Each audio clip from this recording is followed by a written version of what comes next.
Everyone, welcome to निपुण smart शाला channel. कैसे हैं आप सब? इस उम्मीद के साथ कि सभी स्वस्थ हैं।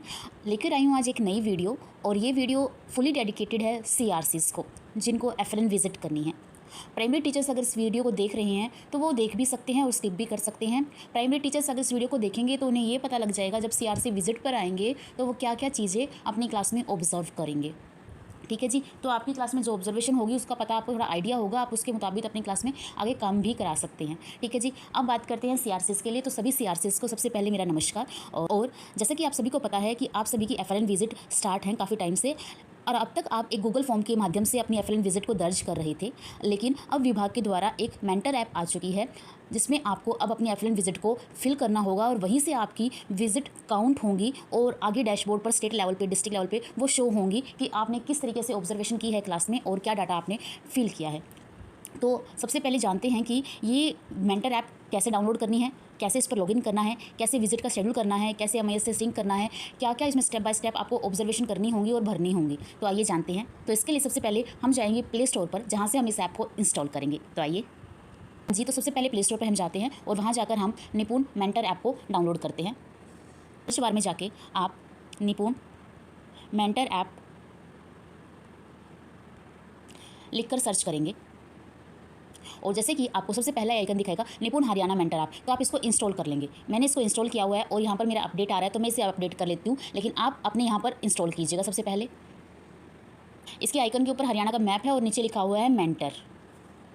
इंस्टॉल होने के बाद आप इसे ओपन करेंगे, और जैसे ही आप इसे ओपन करेंगे तो लिखा आएगा वेलकम टू निपुण हरियाणा, और यहाँ पर आएगा यूज़र नेम और एंटर डेट ऑफ बर्थ। तो अब यहाँ पर यूज़र नेम में क्या जाएगा, यूज़र नेम में जाएगा CRC_ आपके क्लस्टर का नाम। अब यहाँ पर पासवर्ड में डेट ऑफ बर्थ आ रहा है, लेकिन सीआरसीज जो हैं वो डेट ऑफ बर्थ नहीं डालेंगे। उनके स्कूल का जो यूडाइस कोड रहेगा, जैसे कि 0 61 30 50 करके कुछ होता है, तो स्टार्टिंग के 0 को हटाएंगे और जो स्टार्टिंग के 2 डिजिट होंगे, 0 के बाद 2 डिजिट, यानी कि 0 61 30 50 से अगर किसी का ओपन हो रहा है तो 0 61 को हटा देंगे। बाकी जो बच जाएगा वो आपका इसका पासवर्ड रहेगा। जैसे कि मैंने एक स्कूल का डाला है, तो अब यहाँ से ये आपको ऐसा लगेगा कि जैसे कि मैं डेट ऑफ बर्थ डाल रहा हूँ या डाल रही हूँ, तो अब वो डेट ऑफ बर्थ नहीं है, वो आपके स्कूल का यूडाइस कोड का स्टार्टिंग के डिजिट हटा के ये है। ठीक है, इसके बाद आप लॉगिन पे क्लिक करेंगे। जैसे ही आप लॉगिन पे क्लिक करेंगे तो आपके सामने कुछ इस तरीके का इंटरफेस शुरू हो जाएगा आपको दिखना। अब सबसे पहले इसके ऊपर क्या है और क्या नहीं है वो मैं आपको बताती हूँ। फर्स्ट पेज देखते ही आपको जो लुक दिख रहा है उसके ऊपर आ रहा है स्कूल विजिट और ऑब्जर्वेशन। स्कूल विजिट के अंदर यहाँ पर 6 और 0 दिखा रहा है। 0 का मतलब अभी तक आपने कोई भी विजिट नहीं करी है। जितनी विजिट आप करोगे यहाँ पर नंबर बढ़ता जाएगा, और जो स्लैश करके 6 है उसका मतलब ये है आपका टारगेट कि आपको 6 स्कूल विजिट करने हैं। जितना भी यहाँ पर टारगेट आगे से सेट होकर आएगा वो यहाँ पर शो करता है।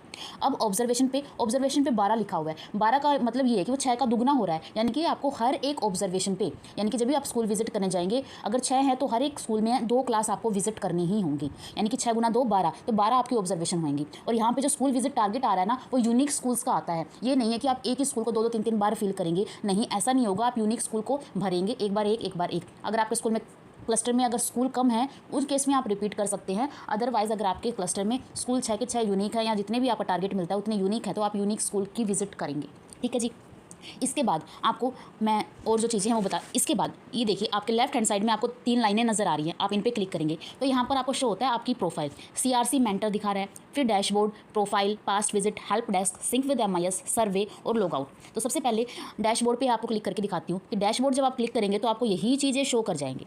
अब इन सब चीज़ों पे classroom observation, target compliance, unique school visit, target compliance, यानी कि जो आप विजिट करेंगे, ये जो डाटा है ना यहाँ पर, ये 53, 15, 48, 11, ये सारा का सारा आपको शो करता रहेगा कि आपका टारगेट कितना पूरा हो गया। जैसे ये 100% होएगा, यानी कि आपका टारगेट कंप्लीट हो जाएगा। ठीक है जी, इसके बाद आपकी प्रोफाइल पे जब आप क्लिक करेंगे तो यहाँ पर आपका फुल नेम आ जाएगा, आप मॉनिटर हैं, क्लस्टर का नाम आ जाएगा, क्लस्टर का यूडाइस कोड आ जाएगा, फ़ोन, ईमेल एड्रेस ये कुछ नहीं डाल रखा है तो ये डिटेल्स नहीं आ रही हैं। ठीक है जी, यहाँ से आपकी प्रोफाइल आप चेक कर सकते हैं। इसके बाद पास्ट विजिट लिस्ट, इस पर जब आप क्लिक करेंगे तो यहाँ पर जो भी आपने स्कूल विजिट किया होगा लास्ट, वो यहाँ पर शो हो जाएगा कि आपने कौन सा स्कूल विजिट किया। तो यहाँ पे आप चेक कर सकते हैं कि मेरी लास्ट विजिट कहाँ पर रही थी। इसके बाद हेल्प डेस्क में क्या काम रहेगा। मान लीजिए किसी स्कूल में आप विजिट कर रहे हैं और वहाँ पर आपको बच्चों की संख्या कम दिखाई दे रही है, ज़्यादा दिखाई दे रही है, या फिर स्कूल कोई ऐसी प्रॉब्लम बता रहा है जिसका सोल्यूशन उनके पास नहीं है, तो आप उनके रिगार्डिंग ग्रीवेंस डाल सकते हैं। सेकंड थिंग, अगर आपको ऐप से रिलेटेड कोई प्रॉब्लम आ रही है तो भी आप इसमें जाकर ग्रीवेंस डाल सकते हैं। कैसे डालेंगे, आपको राइट हैंड साइड में क्रिएट न्यू दिख रहा है, तो आप क्रिएट न्यू पे क्लिक करेंगे और जैसे ही क्रिएट न्यू पे करेंगे तो यहाँ पर कैटेगरी आ जाती है। अभी यहाँ पे कुछ शो नहीं हो रहा है, कुछ टाइम बाद वो भी शो होने लग जाएगा। तो वो कैटेगरी सिलेक्ट करके नीचे मोबाइल नंबर और रिमार्क्स में जो भी आपकी प्रॉब्लम है वो डालकर आप सबमिट कर देंगे, ठीक है। और जैसे ही उसका सोल्यूशन हो जाएगा तो आप क्लोज वाले ऑप्शन पे जाके देख सकते हैं। फिर यहाँ पर अगर उनकी तरफ से ये बात नोट हो जाएगी कि आपकी क्या प्रॉब्लम थी और उन्होंने नोट कर लिया है, सोल्यूशन कर दिया है, तो वो आपको यहाँ पर शो हो जाएगा। इससे आपको पता लग जाएगा कि मेरी प्रॉब्लम का सोल्यूशन हुआ है या नहीं हुआ है। इसके बाद sync with MIS। Sync with MIS बहुत ही हेल्पफुल और वेरी यूजफुल है। जैसे कि आप अपनी विजिट पे जाएंगे उससे पहले आप जिस भी स्कूल में जा रहे हैं उस स्कूल का UDIS कोड डाल लेंगे। यहाँ पर जिस भी स्कूल में जा रहे हैं, मान लीजिए मैं किसी स्कूल का डाल रही हूँ यहाँ पर, तो यहाँ पर जैसे अब मेरा यहाँ पर सिंक टीचर के ऊपर ये वाइट लाइन पट्टी आई हुई है ना, इसका मतलब मैं वहाँ के टीचर, उस स्कूल के टीचर्स को सिंक कर रही हूँ MIS के साथ में। तो वहाँ के जो टीचर MIS पे होंगे वो इस ऐप के ऊपर शो होने शुरू हो जाएंगे, ठीक है जी। ये अब आपको यहाँ पर नहीं दिखाएगा, जब आप विजिट करोगे तब दिखाएंगे आपको। थोड़ी सी प्रोसेसिंग होगी, उसके बाद वो सिंक हो जाएंगे। नीचे मैसेज आता है 3 teachers sync with MIS successfully. इसके बाद सिंक स्टूडेंट। इन केस जब भी आप विजिट पे जाएं, आप नया काम कर रहे हैं तो सबसे पहले ज़रूर करें ये वाला काम। जिस भी स्कूल में आप विजिट करने जा रहे हैं वहाँ का UDIS कोड डाल लें और उसको सिंक कर लीजिए। अब जैसे ही आप UDIS कोड डालेंगे तो 3 क्लासेज आती है हमारे FLN में, तो वही शो हो जाएंगे आपको जिस भी क्लास का सिंक करना है। तो क्लास 1 है, आप 1 को सिलेक्ट करें, सिंक स्टूडेंट आ जाएगा, ठीक है जी। इसी तरीके से जब दूसरे क्लास का आप करेंगे तो आपको फिर से आपको UDIS कोड डालना पड़ेगा। फिर से आप दूसरी क्लास को सिलेक्ट करेंगे, फिर सिंक करेंगे। इस तरीके से आप तीनों क्लासेस को सिंक कर लेंगे। इसके लिए आपके पास सभी आपके प्राइमरी स्कूल का UDIS कोड हर वक्त आपके पास होना चाहिए। हर वक्त नहीं तो एक बार आप जब अपने ऐप को मेरी वीडियो देखने के बाद ओपन करेंगे तो सभी स्कूल्स का UDIS कोड डालकर आप प्लीज़ उसको सिंक विद MIS कर लीजिए, ताकि आपको सारे बच्चे शो हो जाए और सारे टीचर्स उसके ऊपर शो होने लग जाए, ठीक है जी। इसके बाद है सर्वे का। सर्वे, जब कोई सर्वे आएगा तब वो डाटा शो होता है, इससे पहले वो डाटा शो नहीं होगा यहाँ पर कि क्या कुछ हो रहा है। लॉग आउट का ऑप्शन है, अगर आप लॉग आउट करना चाहते हैं तो, अदरवाइज इसका कोई यूज़ नहीं होगा आपको। इसके बाद हम बात करते हैं कि अब हम विजिट पे जाएंगे, जो सबसे हमारा इंपॉर्टेंट काम है, हम विजिट पे जाएंगे तो हमें वो कैसे करना है। देखिए आपको स्क्रीन के ऊपर दिख रहा है व्यू और क्रिएट शेड्यूल पे, तो यहाँ पर आपको एक प्लस आइकन क्रिएट शेड्यूल दिख रहा है ग्रीन कलर में, आप इसके ऊपर टिक करेंगे।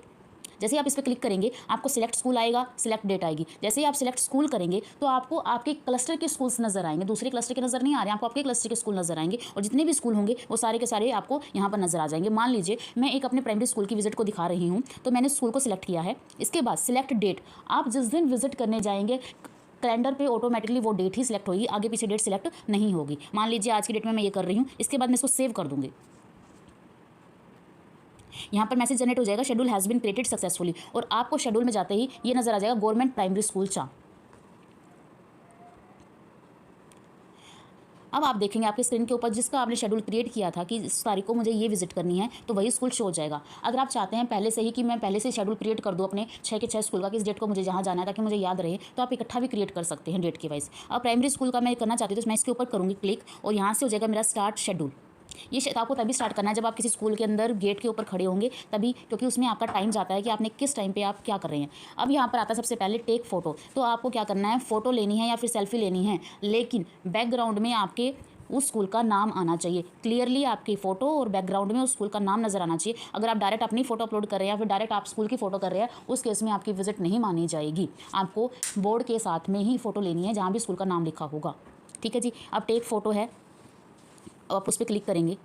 अब यहाँ पर आप देखिए turn on location device location which use Google location service, यानी कि आपके डिवाइस की लोकेशन भी जा रही है कि आप कहाँ पर हो उस टाइम पे। इसका मतलब मैं कहीं पर भी बैठकर कहीं पर भी ये विजिट को फिल नहीं कर सकता हूँ। अब यहाँ पर ये शो करता है you are away from the schools, ठीक है। आप इस पर ओके करेंगे, ठीक है, और अलाउ कर देंगे।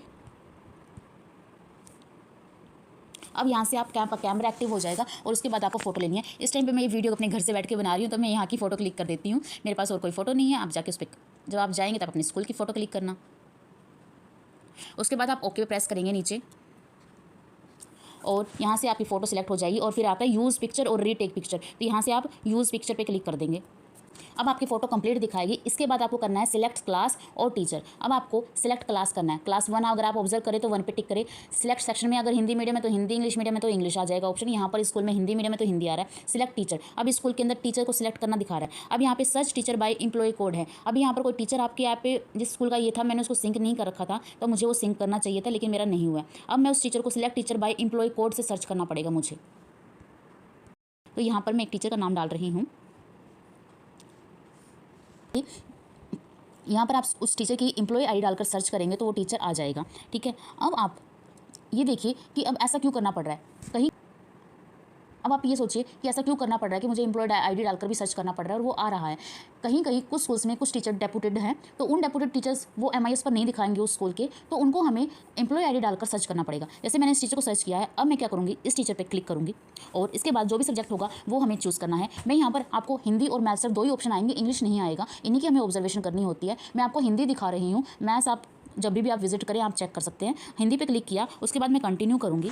यहाँ पर आपको अटेंडेंस शो होगी। अटेंडेंस आप क्लासरूम टीचर से पूछ के कि कितने बॉयज़ हैं कितने गर्ल्स हैं, आप उसके अकॉर्डिंग करेंगे। इसके बाद आप सेव एंड कंटिन्यू करेंगे। जैसे ही आप सेव एंड कंटिन्यू करके करेंगे तो व्यू और अपडेट पे है आता है अटेंडेंस। अगर आपको अटेंडेंस में चेंज करना है तो आप कर सकते हैं, और ये चेंज आप सिर्फ एक ही बार कर सकते हैं। ठीक है जी। इसके बाद आता है क्लासरूम ऑब्जर्वेशन। तो यहाँ पे आप स्टार्ट करेंगे क्लासरूम ऑब्जर्वेशन को और ओके करेंगे। अब यहाँ पर आपको कुछ क्वेश्चंस हैं जिनके आपको जवाब देने हैं। ये मैं आपको इसलिए बता रही हूँ ताकि आपकी जो फर्स्ट विजिट हो उससे पहले आप प्रिपेयर्ड हो। अब आप यहाँ पर देखेंगे कि आपको कुछ क्वेश्चंस मिलेंगे जो आपको क्लासरूम ऑब्जर्वेशन करके फिल करने होंगे, और ये सारे क्वेश्चन आपको क्लासरूम में बैठकर ही फिल करने होंगे, क्योंकि नेक्स्ट स्टेप जो होगा वो आपको क्लासरूम में बैठकर ही करना होगा। अब यहाँ पर जो क्वेश्चंस हैं वो बताने का मोटिव इतना ही है कि जब आप अपनी पहली विजिट करें तो आप पहले से ही प्रिपेयर हों कि मुझे क्लासरूम में क्या क्या ऑब्जर्वेशन करनी है, ताकि आप इन क्वेश्चंस को जल्दी से और इजीली फिल कर पाएं। तो देखते हैं कक्षा किस प्रकार आयोजित की जा रही है। एक क्लास है या फिर मल्टीग्रेड क्लासरूम है, यानी कि एक से ज़्यादा क्लासेस को टीचर पढ़ा रहा है। इसके बाद कौन से हफ्ते पर कार्य किया जा रहा है, शिक्षण कार्य। तो इसमें वीक दिए गए हैं, जितने वीक्स हैं 24 वीक का वैसे हमारा पूरा सिलेबस है। अब जो वीक चल रहा होगा उसको पूछ रहा है। एट प्रेजेंट जब मैं वीडियो बना रही हूँ तो अभी 6ठा हफ्ता चल रहा है, लेकिन अब आप ये देखेंगे कि टीचर कौन से हफ्ते पे काम करा रहा है। ठीक है, और आगे पूछ रहा है बच्चे की बैठने की व्यवस्था गति अनुसार है या नहीं, यू कार में है या नहीं है, जैसे भी है। फिर उसके बाद उन्होंने एफएलएन ट्रेनिंग ली है या नहीं ली है। इसके बाद कक्षा शिक्षण के उपरांत समझ की जांच गतिविधि के द्वारा बच्चे ने सीखा है या नहीं सीखा है, कितना सीखा है, उसकी जांच टीचर कर रहा है या नहीं कर रहा है। क्या बातचीत के दौरान बच्चों को अपनी भाषा में बात करने का मौका देता है या नहीं देता है। क्या कक्षा में प्रिंट सामग्री का प्रदर्शन किया गया है, क्या उसका यूज़ किया जा रहा है प्रिंट सामग्री का, कि पठन के साथ पीछे पीछे दोहरान किया करता है बच्चा या नहीं करता है। कक्षा में शिक्षक द्वारा शिक्षक संदेशिका का उपयोग की स्थिति क्या है। शिक्षक संदेशिका यानी कि टीचर मैनुअल या टीचर गाइड बोल सकते हैं, जो कि हर एक टीचर को मिली हुई है, हिंदी, इंग्लिश और मैथ की। इंग्लिश की जो है वो तीनों क्लासेस के लिए एक होगी उस स्कूल में। इंग्लिश, मैथ और हिंदी हर एक टीचर के पास अपनी अपनी क्लासेस की अपनी अपनी होंगी। तो आप उनको देखकर तो उसको आप टीचर्स को बोल सकते हैं कि आप अपनी टीचर गाइड दिखा दीजिए कि आप उसके अकॉर्डिंग काम कर रहे हैं या नहीं कर रहे हैं। वहाँ पर उनको लेसन प्लान दिए गए हैं, आप वो वहाँ से मैच करके ये चेक कर सकते हैं कि टीचर उसका प्रयोग क्लासरूम में उसी अनुरूप कर रहा है जिस अनुरूप से उनको इंस्ट्रक्शंस दी गई हैं या नहीं। इसके बाद है कि क्या शिक्षक शिक्षण सामग्री में गतिविधि का प्रयोग कर रहा है या नहीं कर रहा है। ठीक है, क्या बच्चों से भागीदारी करते हैं या नहीं करते हैं। पाठ शुरू करने या गतिविधि शुरू करने से पहले वो बच्चों को उद्देश्य बताता है या नहीं बताता है। प्रभावपूर्ण पठन का तरीका कैसा रहेगा। ये जो क्वेश्चन है ये सिर्फ कक्षा 2 और 3 के लिए रहेगा, पहली क्लास के लिए क्वेश्चन नहीं रहेगा, तो आप इसको स्किप करेंगे। ठीक है, तो जब कक्षा 2 या 3 का आप जब ऑब्जर्वेशन करेंगे तो वहाँ पर एक प्रभावपूर्ण पठन का कॉन्सेप्ट आता है। जो वर्क बुक आप जब देखेंगे बच्चे की तो उसमें 2 हिस्सों में डिवाइडेड है। एक में उसका डिकोडिंग का पार्ट काम होता है, राइटिंग का काम होता है, और एक में होता है उसका पठन का काम। अब वो शुरू हो जाएगा पठन का काम 7वें हफ्ते से। तो उसमें क्या होगा कि बच्चे को सिर्फ पढ़ना होगा। उस पढ़ने वाली एक्टिविटी या गतिविधि के द्वारा टीचर उसको ऑब्जर्व करेगा और उसके हिसाब से उसकी जो ट्रैकर है अपने टीचर गाइड में उसको भरेगा। तो आपको ये चीज़ देखनी है कि वो टीचर उस चीज़ को करा रहा है या नहीं करा रहा है। बच्चा संख्यों जितने शब्दों को पढ़ पा रहा है, क्या वो सही तरीके से पढ़ पा रहा है या नहीं पढ़ पा रहा है, ये आपको चेक करना होगा। इसके बाद ये है कि बच्चों के आकलन के लिए गतिविधि का अवलोकन, यानी 5 बच्चों की आपको वर्कबुक मंगानी है और उनका 5वें दिन जो उन्होंने काम किया होगा वो आपको चेक करना है। यानी कि मान लीजिए आप 6ठे हफ्ते में आप कहीं जा रहे हैं, 6ठे हफ्ते के तीसरे दिन आप ऑब्जर्व करने जा रहे हैं, तो आप लास्ट हफ्ता उठा सकते हैं और उसमें आप ऑब्जर्व करके देख सकते हैं कि क्या टीचर ने वो आकलन कराया है या नहीं कराया। हर एक हफ्ते में 6 दिन होते हैं, तो 5वें दिन आकलन होता है, 6ठे दिन रेमिडियल काम होता है, तो आपको 5वें वाला दिन करना है। इसके बाद अगला क्वेश्चन आता है कि बच्चों की सुधारात्मक इसके बाद अगला क्वेश्चन आता है कि क्या टीचर्स के ऊपर रेमिडियल काम करा रहा है या नहीं करा रहा है। तो 6ठे दिन होता है, ये आप उनकी वर्कबुक देख के आप पता कर सकते हैं। ठीक है, और प्रभावपूर्ण का आकलन कि टीचर उसमें करा रहा है या नहीं करा रहा है, तो आप बच्चे की वर्कबुक और टीचर संदेशिका देख सकते हैं।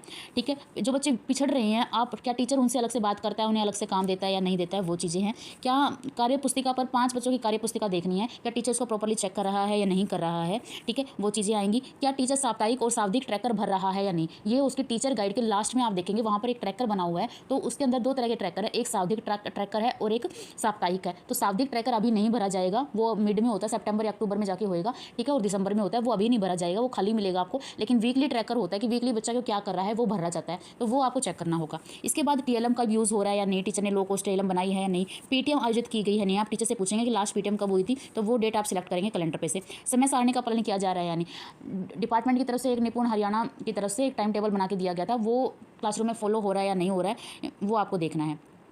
इसके बाद आएगा फीडबैक का सेशन। अब आपने क्लासरूम में जो भी ऑब्जर्व किया है, आप टीचर को जो भी फीडबैक दे रहे हैं, आप उसको अप्रिशिएट कर रहे हैं या जो भी सजेशन आपका है, वो आप यहाँ पर लिखेंगे और यही चीज़ें रिफ्लेक्ट होंगी आपकी डैशबोर्ड पे कि आपने क्लासरूम ऑब्जर्वेशन के दौरान टीचर को क्या फीडबैक दिया है, क्या चीज़ आपको अप्रिशिएशन वाली लगी है, वो आपको यहाँ पर भरना होगा। उसके बाद आप इसको सबमिट कर देंगे। इस तरीके से क्लास ऑब्जर्वेशन कंप्लीट होती है, आपके 2 स्टेप कंप्लीट हो जाएंगे। इसके बाद आता है स्पॉट असेसमेंट। मैं माफ़ी चाहूँगी, मैं थोड़ा सा स्पीड से बोल रही हूँ और वीडियो को थोड़ा स्पीड मोड में रख रही हूँ, क्योंकि वीडियो बहुत लंबी हो जाएगी अगर मैं नॉर्मल स्पीड से आपसे बताना चाहूँगी। तो मैं उम्मीद कर रही हूँ कि आप लोगों को समझ में आ रहा होगा, और जब आप ये वीडियो देखने के बाद अपनी ऐप को खोलेंगे तो आपको प्रैक्टिकली आप जब करके देखेंगे तो आपको और ईजिली और अच्छे से समझ भी आ जाएगा। इसके बाद बात आती है स्पॉट असेसमेंट की। स्पॉट असेसमेंट मतलब कि ऑन द स्पॉट आपको बच्चे का असेसमेंट करना है। अब यहाँ पर क्या क्या असेसमेंट के प्रोटोकॉल रहेंगे वो देख लेते हैं। आप स्टार्ट पर क्लिक करेंगे। अब यहाँ पर प्रोटोकॉल है। प्रोटोकॉल में क्या है, आपको क्लास में से 5 बच्चों को चुनना है। ठीक है, 5 में से 4 बच्चों का असेसमेंट करना है। अब असेसमेंट जब आप करेंगे तो आपको क्लासरूम स्टार्ट करेंगे तो आपको क्लासरूम के सारे बच्चे दिखाई देंगे, उसमें से आपको जिस बच्चे का भी असेसमेंट करना है आप उसको बुलाएंगे। ठीक है, और उसको कहेंगे कि अपनी एक बार नोटबुक ले आओ, अपनी एक पेंसिल ले आओ, कि अगर जरूरत पड़े तो बच्चा उनका प्रयोग कर सकता है। ठीक है जी, और इसके बाद आप क्या करेंगे, आप कंटिन्यू पे क्लिक करेंगे। जब कंटिन्यू पे क्लिक करेंगे तो आपको यहाँ पे कॉम्पिटेंसी लिस्ट आ जाएगी। देखिए, कॉम्पिटेंसी लिस्ट हर एक क्लास की, हर एक सब्जेक्ट के अकॉर्डिंग अपनी अपनी है। जैसे अभी मैं फर्स्ट क्लास की इसमें दिखा रही हूँ, तो ये फर्स्ट क्लास की कॉम्पिटेंसी। जब आप सेकंड करेंगे तो आपको सेकंड खुलेगा, थर्ड करेंगे तो थर्ड। तब ये जो कॉम्पिटेंसी है, तो आप इनमें से देख सकते हैं कि कौन सी कॉम्पिटेंसी पे आपको चेक करना है बच्चे को। मान लीजिए मैं चित्रों को पहचान कर उनके नाम बताना, इसके ऊपर चेक करना चाहती हूँ फर्स्ट क्लास के बच्चों को, तो ये यहाँ पर इस पर मैं सिलेक्ट करूँगी और कंटिन्यू कर दूँगी। अब यहाँ पर मेरे को इस क्लास में 3 बच्चे हैं, तो मेरे को वो बच्चे शो हो रहे हैं। मान लीजिए मैं लक्ष्मी को सिलेक्ट करती हूँ और चित्र यहाँ पर चित्र आ जाएगा और यहाँ पे ऑप्शन आते हैं करेक्ट और इनकरेक्ट। तो बच्चा जैसा भी आंसर दे चित्र को देख के आपको वही सिलेक्ट करना है। अब यहाँ पर 2 ऑप्शन आते हैं, एक प्रीवियस का आता है और एक नेक्स्ट का आता है। आप क्लिक करेंगे, इस तरीके से 5 क्वेश्चन आएंगे, 5 को आप बच्चे से पूछेंगे, आंसर करवाएंगे और उसके बाद 2 ऑप्शन आते हैं, प्रीवियस अगर आप पीछे वाले क्वेश्चन पे जाना चाहते हैं, एंड देन सबमिट। अब मैं यहाँ पे सबमिट कर रही हूँ, मेरे 5 क्वेश्चन कंप्लीट हो गए हैं। तो इसी तरीके से आप दोबारा से क्लिक करेंगे इसके ऊपर। तो जिस बच्चे का आपने किया उसके ऊपर आप देख सकते हैं ग्रीन टिक आ गया है। अब अगले बच्चे पे क्लिक करेंगे।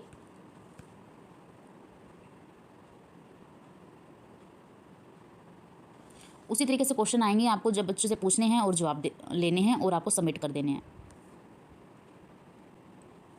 अब मैंने स्पॉट असेसमेंट कर लिया है। यहाँ पर आपको दिखाई दे होगा 3/4, है ना, क्योंकि मेरे स्कूल की क्लास में सिर्फ 3 ही बच्चे थे, तो मेरे को 3 ही बच्चे शो हो रहे हैं। चौथे बच्चे का मैं असेसमेंट नहीं कर पा रही हूँ। ठीक है, अगर यहाँ पर मैंने 4 के 4 बच्चे किया होता तो आपको लास्ट में दिखाता एंड क्लास विजिट, लेकिन अभी मेरा ये पूरा नहीं हो पाया, तो इसलिए मुझे ये एंड क्लास विजिट नहीं दिखा रहा है। अगर बच्चे नहीं है तो आप कैसे कंप्लीट करेंगे, तो अब आप क्या करेंगे, ऊपर क्लासरूम विजिट आपको नजर आ रहा है, यहाँ से आप बैक जाएंगे। ठीक है जी, अब आपको क्या करना है, 2 क्लास विजिट करनी है। दोबारा से आप सिलेक्ट क्लास और टीचर पे क्लिक करेंगे और उसके बाद आप दोबारा से क्लास सेलेक्ट करेंगे, जो भी आप दूसरी क्लास ऑब्जर्व करना चाहते हैं। मान लीजिए मैं यहाँ पे क्लास सेकंड सेलेक्ट कर रही हूँ और उसके बाद वही आपका सेक्शन सेलेक्ट करना है, वही टीचर सेलेक्ट करना है, फिर वही सब्जेक्ट आपको सिलेक्ट करना होगा। ठीक है जी, इस तरीके से आपको सारा का सारा प्रोसेस करना है। ये सारा आपका विजिट का काम रहेगा। ठीक है, ये पूरा इस तरीके से आपका रहेगा। और जब आपकी स्पॉट असेसमेंट कंप्लीट हो जाएगी ना, तो आपको यहाँ पे दिखाएगा एंड शेड्यूल। अब यहाँ पर जब आप पूरा का पूरा विजिट कर लेंगे तो आपको दिखाई देगा एंड शेड्यूल का एक ऑप्शन। अब यहाँ पर मेरा स्पॉट असेसमेंट अधूरा रह गया था, क्योंकि वहाँ पर 4 करने थे मुझे, लेकिन 3 ही बच्चे थे, तो वो एंड नहीं हो पाया। अगर वो एंड हो जाता तो ये जो नीचे एंड शेड्यूल की पट्टी नज़र आ रही है, वो आपको लाइट ग्रीन दिखाई दे रही है, तो वो एकदम से ग्रीन नज़र आएगी। और आप जब इस शेड्यूल को बंद करना चाहेंगे, यानी कि आपकी ऑब्जर्वेशन कंप्लीट हो जाएगी, तब आप एंड शेड्यूल के ऊपर क्लिक कर देंगे। जब आप अपने शेड्यूल को आप एंड कर देंगे तो आपको आपका डैशबोर्ड कुछ इस तरीके से नजर आएगा, 1/6, है ना, यानी कि आपने एक स्कूल विजिट कर लिया है। क्लास कितनी ऑब्जर्वेशन की हैं, वो 2 की हैं। ठीक है जी, ये जितना भी आप करते जाएंगे यहाँ पर आपका टारगेट शो होता नजर आएगा। इस तरीके से आपको अपनी विजिट करनी है। जैसे अब मैंने हिंदी की बताई, इसी तरीके से आपको मैथ की करनी है। आई होप आपको ये चीज़ें समझ में आ गई होंगी कि कैसे करना है।